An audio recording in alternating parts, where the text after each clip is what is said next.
دو چیزیں ہیں جو صحت کا ضامن ہے، ایک دہی اور دوسرا انار۔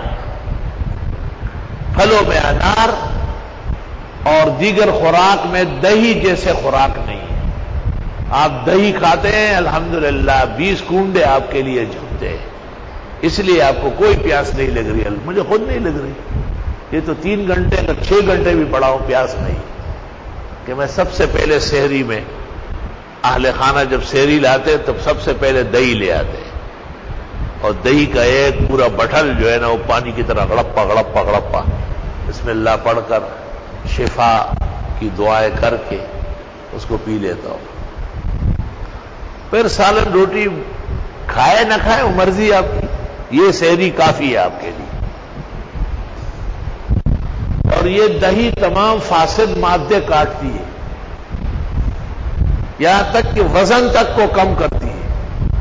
مولانا عطا الرحمان جن سے 37 کلو چربی نکالی گئی، میں نے کہا پرہیز ایسا خیال ہے میرا تو یہ تش ماستا خورا، بس وہی تش ماستا خورا، حالانکہ اس میں ملائی ہوتی ہے، اس پہ چکنائی ہے، وہ مؤثر نہیں ہے، نقصان نہیں کرے گی۔ اور انار، خوشحال خان خٹک نے کتاب لکھی انار نامہ، 500 فائدے نقل کیے۔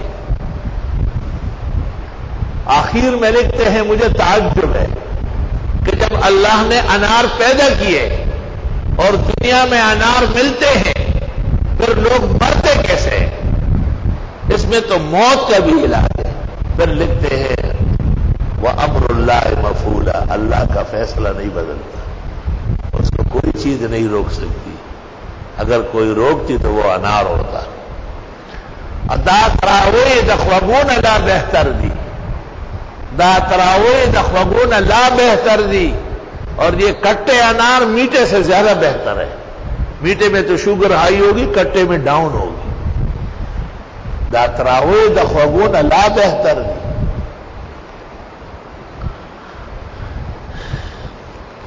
فیہما فاکہہ، پھل، ونخل اور کھجور، ورمان اور انار۔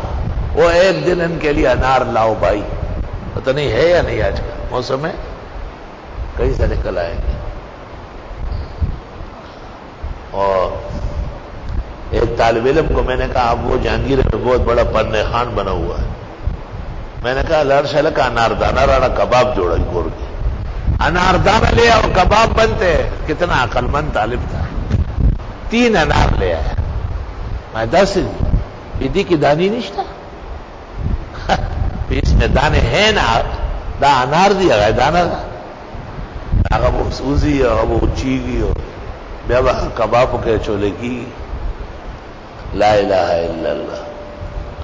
تو انار شوق سے کھایا کرو اور پیٹ روٹی سالن سے کم بھرا کرو تاکہ پھل پھول آپ پر اثر کرے۔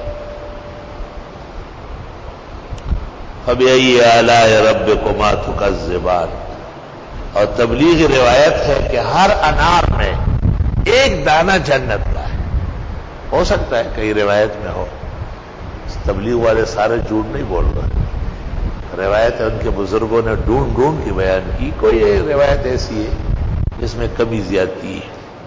فَبِأَيِّ آلَاءِ رَبِّكُمَا تُكَذِّبَانِ۔